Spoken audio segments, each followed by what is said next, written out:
everyone, this week's video is something that worries a lot of us. If we're older than the average person with an eating disorder, can we still get help? What do we do? Stay tuned.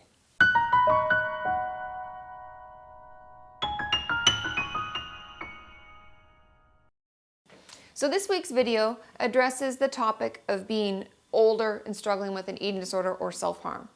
Now, I know, and I've been hearing from a lot of you, and if this doesn't pertain to you, then, this video is very specific to all of those of you who have reached out to me and told me that, you're married and you have children and you're an older adult and you feel extra shame on top of the eating disorder and the self-harm behaviors than people who are younger, and it just feels bad. And the thing that I think I want to say the most about this is that there's no shame in it. I know you're like, thanks, Katie, that helps a lot. But the truth of the matter is that eating disorder treatment is just starting. I mean, there are many people around the world who tell me that there aren't any possible options for them. And that the only option is to go into a hospital and you sit in a bed. And they don't even have any groups. And people just come in to check on you and they just give you a bunch of paperwork to fill out that's supposed to help you therapeutically. That's not really treatment. Do you know what I mean? And for many of you, when you reach out to me, I'm like, oh, if you could only come to the States and I could get you into this program, I know that you could do better. And so eating disorder treatment has a long ways to go. And probably when you were younger, there wasn't any around. And when we don't treat something early on, it will stay with us because this is a mental disorder. This isn't like, oh, I have a pulled muscle and it'll heal on its own. If I just rest, it'll be fine. No, this is a mental disorder. And if you think about other mental disorders, so let's say we're depressed. Can children be depressed? Yeah, they can. Can adolescents be depressed? You betcha. Can adults be depressed? Yeah. Can even older adults in their 80s, 90s be depressed? Yeah, they can. Is there any shame associated with that? Not really. It's all the same, right? We think of it as the same. And to be honest, from the therapeutic side, I see eating disorders and self-harm exactly the same. It doesn't matter if you come and see me and you're 11 or you come and see me and you're 65 because it's the same. So when I'm talking about eating disorders, I'm not talking about only the younger group. I'm talking about everybody because eating disorders are all about how we think and we act in relation to food, exercise, self-harm behaviors, things like that, right? So it's all about what's going on in here. I know we talk healthy mind, healthy body, but today it's mainly healthy mind because eating disorders, at the root of what they are a coping skill to help manage emotions we don't like, that are overwhelming, or experiences we've had that we are the same. They're overwhelming, we don't like them. So it's a coping skill. And there's no shame in it being longer for us to get better or us being older when it takes hold of us. It can happen at any time. Right? If a traumatic event happened to us and we never quite processed it, it's still going to be there and we're going to try to cope in different ways. And we may have an eating disorder, but we're 45. Does that mean that we're too old for treatment? No, it doesn't. And I just want I wanted really to remind you of that because sometimes our eating disorder or our self-harm voice, whatever that negative voice in our head, it will use whatever it can to keep us trapped. So it will say, you're too old for treatment. They'll laugh. You should be so ashamed. You didn't get help earlier. Blah, blah, blah. Tell it to shut the hell up. Because eating disorders are all the same, no matter what age we are. And you can even see that if you go to my website, you can see all the different posts. And we don't know how old anybody is, right? And it's all very much the same.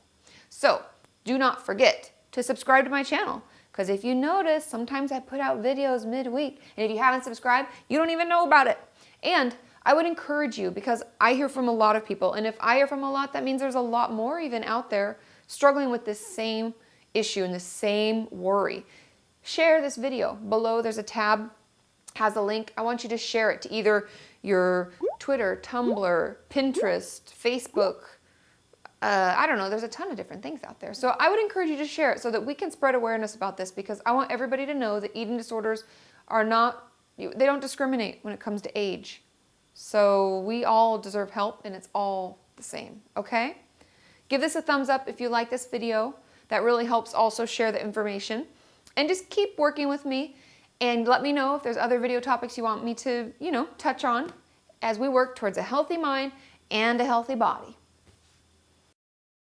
I think that went okay. Sometimes I ramble, and then I gotta do the disco. Feel like moonwalking, maybe. Oh, but my foot's asleep. Ugh.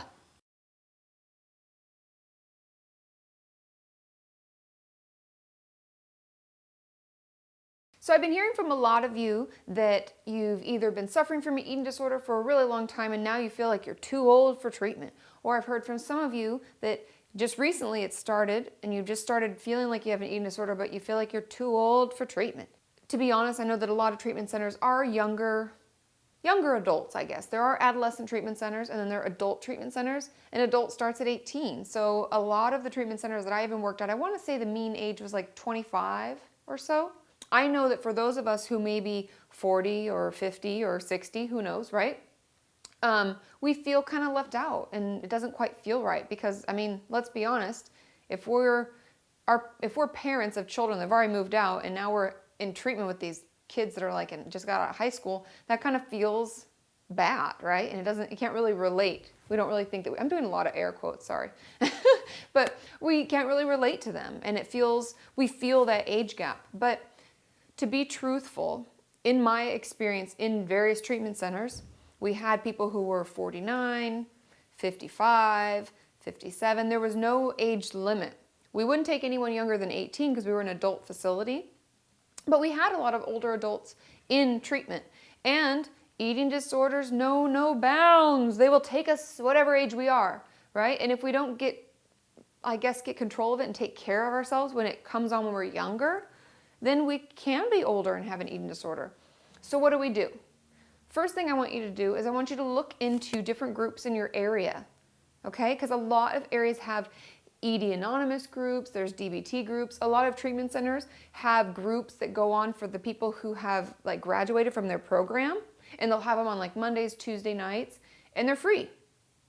So you can honestly a lot of times just ask, hey, can I join your evening group, blah, blah, blah. And it tends to be older people there as well. The truth of the matter and the very core of all of this, it's all the same. I know you're thinking, Katie, shut up, it's not the same. But it's the same. And I bet if you read somebody's post who's 16 and struggling and you're 46, it's the same. Our eating disorders are the same no matter what age we are. I could honestly meet one of you and tell you exactly what I think your eating disorder is saying to you because it's just a mean, nasty voice.